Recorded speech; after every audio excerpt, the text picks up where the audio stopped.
হচ্ছে ইদানিং এই বাচ্চাদেরকে হাসপাতালে নিয়ে একটা ইসকন এক বেকায়দা আইছে।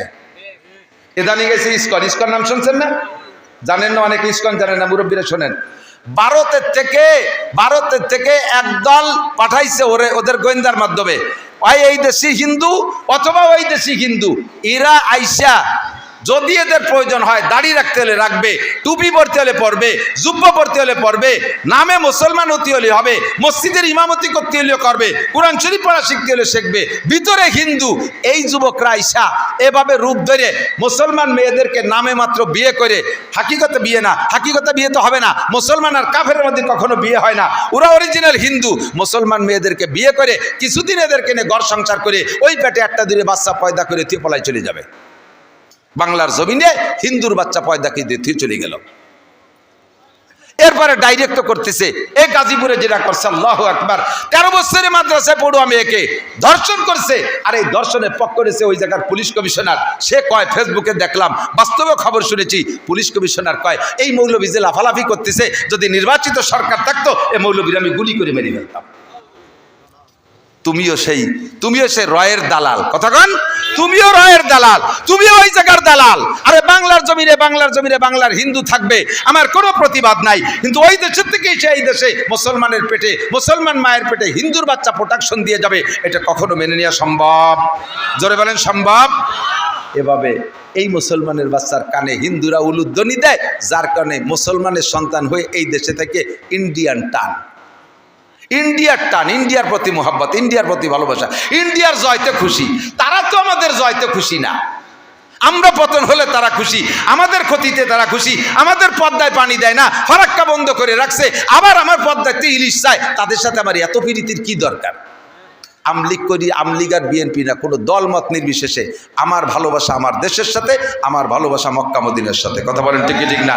আমার ভালোবাসা আন্তর্জাতিক মুসলিম সমাজের সাথে, আমি তাদের সাথে প্রীত করব না। এই টানটা ওই দিক হয়ে যায় ওই নানান কারণে। বাচ্চা হওয়ার পরে, জন্মের পরে থেকে শুরু করছে তারে খ্রিস্টানদের পোশাক পরানো, এহুদ নাসারার প্যান্ট, এহুদ নাসারাদের স্কিন টাইট পাজামা, স্কিন টাইট গায়ের জামা মেয়েদেরকে পড়ায়। এই করতে তাদের আকর্ষণ অধিক হয়ে যায়, আর তাদেরকে লাইনে আনা যায় না। কাজেই আপনি সুন্নতের পর আমল করান, তাহনিক করান, আর এরপরে কানে আজান দেন। এরপরে যায় তাকে সপ্তম দিন যাইয়া তার নামে আকিকা করে দেন। ছেলে হলে 2 খাসি, মেয়ে হলে 1 খাসি। খাওয়াইও দিতে পারেন অথবা বন্টন করেও দিতে পারেন। তবে খাওয়াই দিতে যাই আবার যে কালেকশন করেন, ওই আকিকা খাওয়াই যে কালেকশনের টাকা, শুয়োর বেচাটা চাইতে হারাম। আকিকা খাওয়াইয়ে যে কালেকশন করে, খাওয়াইয়ে একজনের মোহরি দিয়ে বসায় দিয়েছে, পয়ামারটা বানাইয়া টেবিল দিয়ে, কালেকশন শুরু হয়ে গেছে। তোর বাড়ি খাইয়ে যদি টাহা দেবো, তাই বাঙ্গার মোড়ে হোটেলের দোষ কি? ওই জায়গায় যে খাইয়ে শিখে 1000 টাকা দিয়ে দুঘেন আর খাইয়ে চলে যাবো, তার চাইতে 1000 টাকায় 650 টাকা 1 কেজি, আর 250 টাকা 350 টাকা হলে বাজার ঘাট সব হয়ে যায়, ফ্যামিলির সবাই খাওয়া যাবে। তোমার বাড়ি এসে আর ছাড়তে যাবো 1000 টাকা দিয়ে। এই সমস্ত জায়গায় দাওয়াতে, বিয়ের দাওয়াতে যে টাকা দেবেন না, বিয়ের দাওয়াতে যে টাকা দেবেন না, অলিমা খান ও বৌবাত খাওয়ার যে টাকা দেবেন না, গলা সমান পেট বইরে খাইয়ে, গাল বইরে, পান ভরিয়ে দিয়ে জাগর কাটতে বার হয়েছিল, সাইডে নাও দেবেন না, দাওয়াতও দেবেন না কোনোদিন। দরকার নেই আমার রহমন দাওয়াতের। দাওয়াত খাওয়ার পরে আরো আমার টাকা দিতে হবে, আমি সেই দাওয়াত খাবো, আমি যে দাওয়াতে টাকা দিতে সেটা দাওয়াত আমি খাই নিয়ে। এই সমস্ত অনুষ্ঠান করে টাকা কালেকশন করা, মুসলমানি অনুষ্ঠান করে টাকা কালেকশন করা, শুয়োর বেচা টাকার চাইতে হারাম। বউবাদ করে টাকা কালেকশন করা, শুয়োর বেচা টাকার চাইতে হারাম। বরযাত্রী কালেকশন করা, শুয়োর বেচা টাকার চাইতে হারাম। এরপরে আকিকা বেচা টাকা, এগুলো হারাম, এগুলো করতে যাব না। 3 নম্বর 4 নম্বর, নামটা রাখবেন সুন্দর করে, সুন্দর নামের বরকত আছে, নামের ওসিলায় লক্ষ লক্ষ মানুষ পার হয়ে চলে যাবে। এরপরে যখন বড় হবে, লেখাপড়া শেখানোর জন্য, এই যুবকরা খেয়াল করো, মানুষের প্রথম সন্তান হইলে বিশেষ করে প্রথমটা, পরেরগুলোর প্রতি অত দৃষ্টি না, প্রথমটারে তাড়াতাড়ি পড়াইয়া বড় পণ্ডিত বানাতে যায়। 3 বছরে 4 বছরে পোলাপান তাইরে 10 খান বই দিয়ে কেজি স্কুলি ফাটাই দিছে। সে কেজি স্কুলি বইয়েও নিতে পারে না। তারপরে মাস্টাররা কইছে, ভাবি আপনারা নিয়ে আসেন। দুনিয়ার বাবিরা ওই জায়গায় আন্ডা বাচ্চা ভর্তি হয়ে দিয়ে, এরপরে গাছতলা বাসতলা বসে বাবি সম্মেলন। দুনিয়ার যত পচা দরবার, গেম খেলা, ফেসবুক, ইউটিউব আর পারিবারিক সমালোচনা, এই লোক হয়েছে কেজি স্কুল। আর তার সাথে বানাইছে আমাকে কেজি মাদ্রাসা। এই সময় এমাটামাদি মাদ্রাসা বানাইছে, বসে বিটিরা বসে দরবারে, আফা ভাইজান কেমন, কই একটা দামলা। আপনার শ্বশুর কেমন, বুড়ো শয়তান। ওদিকে বাচ্চারা পড়তেছে, ওই জায়গায় মুজাকারা করতেছে, তবলিগের মুজাকারা হয় না, মুজাকারা। আপনার শাওরি কেমন, বুড়ো সুন্নি, আমার সংসারে সব ওর মাইয়ের বাড়ি পাঠাইছে। আপনার দেওয়ার কেমন, ও তো একটা নুস্যতা তুমি বুঝলি কি রে? এই যত ফসা দরবার এই। এরপরে 4 বছরে পুলা পড়ালেখা কি বা তার বেরেন হয়েছে। সেদিনকে এক হুজুর আমারে বলতেছে, হুজুর আমার ছেলেটার বয়স 7 বছর, 7 পারা হাফেজ হয়েছে, এখন পড়তে চাচ্ছে না। আমি করে ও জীবনে আর পড়বে না, ওর জন্য করে দোয়া করিও লাভ নাই, ওরে মক্কায় ভোটাও লাভ নাই, তুমি শরীয়তের খেলাফ করছো। পড়া শুরু করতে হবে 7 থেকে, আর সে 7 বছরে 7 পারা হাফেজ হয়ে গেছে। ওরা শুরু করছো কবে থেকে? 5 বছরের থেকে, 4 বছরের থেকে। এই 4 বছর পড়া শুরু করছো, ওর পড়ার মেধা হয়নি, ওর ব্রেন হয়নি, ওর হার্ট হয়নি, ওর সেট এখন গরম হয়ে গেছে, এখন জ্বলিয়ে যেতে পারে যে কোনো সময়। সেট একবার যদি জ্বলিয়ে যায় তাহলে আর মাইক চলে না, কথা কন না কেন? 7 বছরে বাচ্চারে 7 পারা পড়াই বলে একটু কেটে আমার কাছে আনিকা, হুজুর আমার এই বাচ্চাটা সূরা আর রহমান শুনবে, শুনবেন হুজুর? আমি কই শোনা, তুই শরীয়তের খেলাফ কাজ করছিস, আর তোর 4 বছরেতে সূরা আর রহমান শুনবো? তুই কদি সূরা ইয়াসিন পড়বি? কদি আমি তো পারি না, আমি দেহে দেহে পারি। একটু তারে পড়াতে চাই। সাথে আরেকটা কথা এসে গেলে মনে রাখবেন, 4 বছর 5 বছর 6 বছর এই সাইজের পোলাপান মসজিদে নেবেন না। আর একটা উল্টো কথা কইছি মনে হয়, 4 5 6 বছরে পোলাপান মসজিদে নেবেন না, 7-এর আগে মসজিদেও নেবেন না। 7-এর আগেও মসজিদের আদব বোঝে না, বহু দেখছি। এই ব্যাসপুর গেছি এক জায়গায়, যা আসরের নামাজ পড়তে ঢুকছি, এর ভিতরে দেই ওই দাদায় নাতি একটা নিয়ে গেছে 75 কবে, যার সময় চকলেট কিনে দিয়েছে, দাদা যখন রুকুতি গেছে ও পকেটেতে চকলেট খুলে দাদারে কয় দাদা খা। 2 পাশের 2 জন ওই শুনে দিয়েছে খেলায় আইসি। দাদা কি রুকুর মধ্যে চকলেট খাবে? ও খাই ছাড়বে। যখন দাদা খাইলে রাগ করে দাদা লুঙ্গি ধরে ঝুলে পড়ছে, গুড়াইতে খুলিয়ে গেছে। ওর তো বুদ্ধি হইলে 7 বছরে তা নিলিয়ে করে না। 7 বছরে পোলাপান 7-এর আগে মসজিদে নেবেন না, 7-এর আগে পড়াবেন না। নবী পাক বলেন মুরু সিবিয়ানাকুম বিসসালাতি ওয়া হুম আবনাউ 7 সিনিন, তোমাদের বাচ্চাদের বয়স যখন হবে 7 তখন তাদের নামাজের হুকুম করো, লেখাপড়ার হুকুম তখন করো। 7-এর আগে পড়ানোর জন্য ব্যস্ত হবে না, 7-এর আগে তারে মসজিদে নিবা না, 7-এর আগে নামাজ পড়তে অর্ডার করবা না। ওই সময় যদি গরম হয়ে যায় আর কোনোদিন সে পড়তে চাইবে না। এরপরে 7-এর থেকে হুকুম করো, আর একটু একটু করে প্রশিক্ষণ দাও।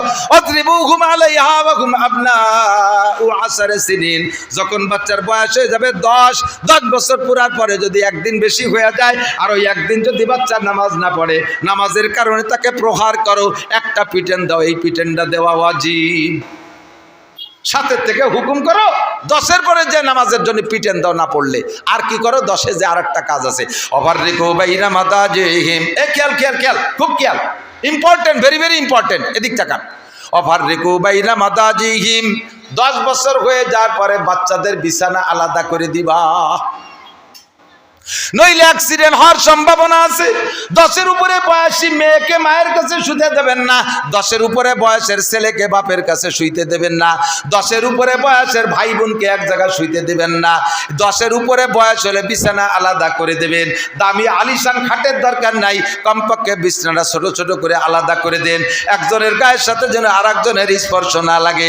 ছোট্ট একটা বিপদের কথা বলে যাই, একেবারে বিপদ, মহা বিপদ। যুবতী মেয়ে আর মা এক বিছানায় শুয়ে আছে, বাপ ভিন্ন খাটে শোয়া। রাতের বেলা স্বামীর শখ জাগছে, স্ত্রীর কাছে যাবে, ভরপুর ভরা যৌবনের টলমলি আগ্রহের সাথে অন্ধকার রাত্রে যদি নিজের বিছানা থেকে উইঠা স্ত্রীর কাছে গেছে, এবার জানা নাই স্ত্রী কোন পাশে শোয়া, মেয়েটা কোন পাশে শোয়া। ভুল করবে যদি আপনার ওই স্পৃহার সাথে স্ত্রীর গায়ে হাত দিতে ভুলে যদি মেয়ের গায়ে হাত লাইগা যায়, মুখে তালাক বলা লাগবে না, স্ত্রীটা চিরতরে তালাক হইয়া যায়।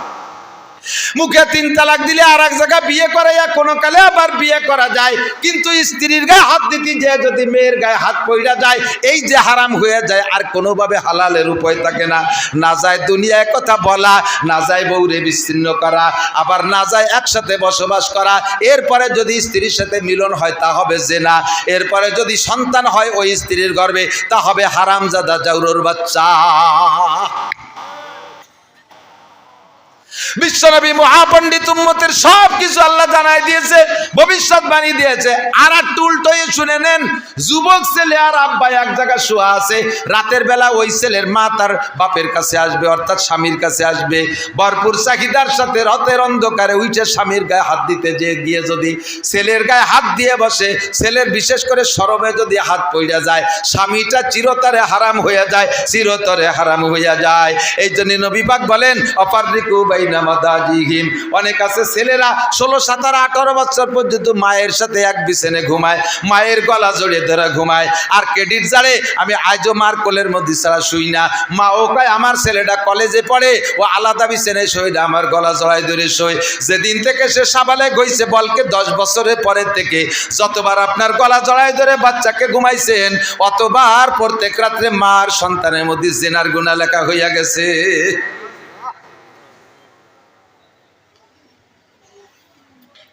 বলবো না তাই বলবো কি? হাজার হাজার ঝামেলা এইসব জায়গায় আমাদের কাছে ফতোয়া আসে।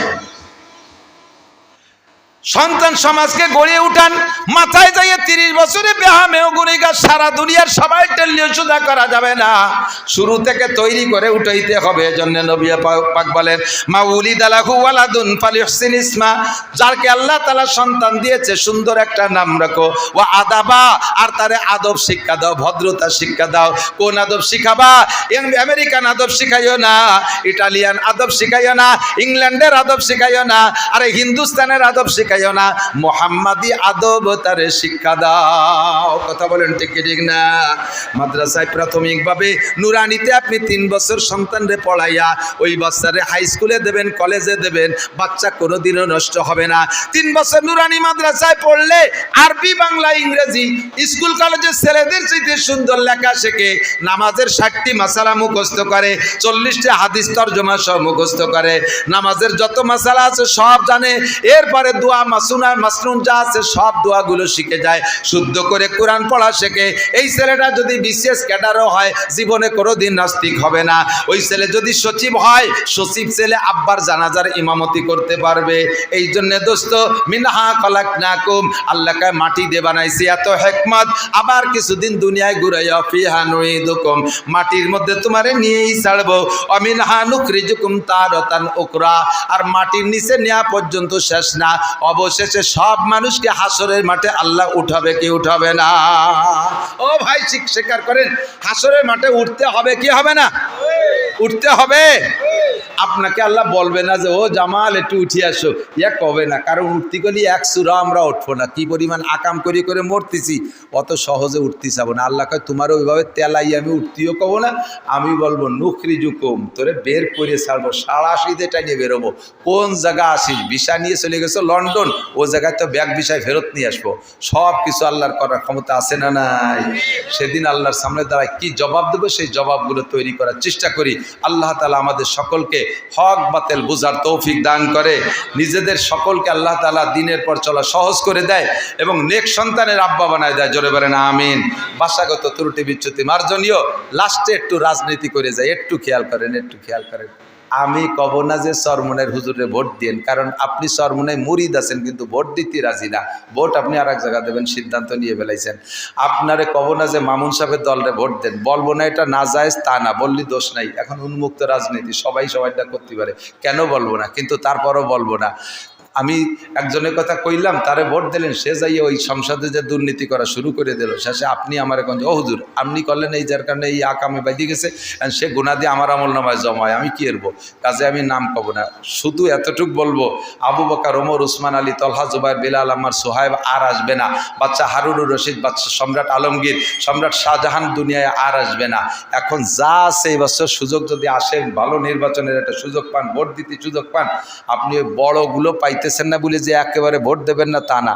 আপনার বাড়ি আপনার শ্বশুর আইছে, গেছেন বাঙ্গার বাজারে বড় শৈল মাছ কিনবেন, যাইয়ে সারা বাজার ঘুরিয়ে দেন, শৈল তো দূরের কথা, কোনো মাছ নাই, 2 ডালাই সাইডে টাহি মাছ আছে, টাকি টাকি।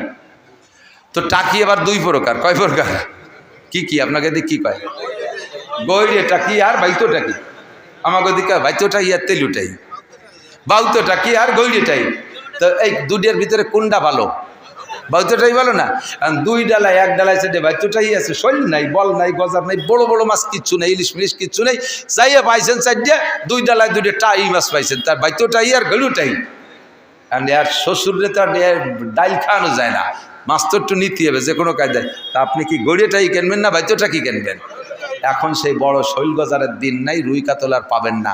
মাঠে যাইছে 2 ভাগে টাহি মাছ আইছে, তেলুটাই আর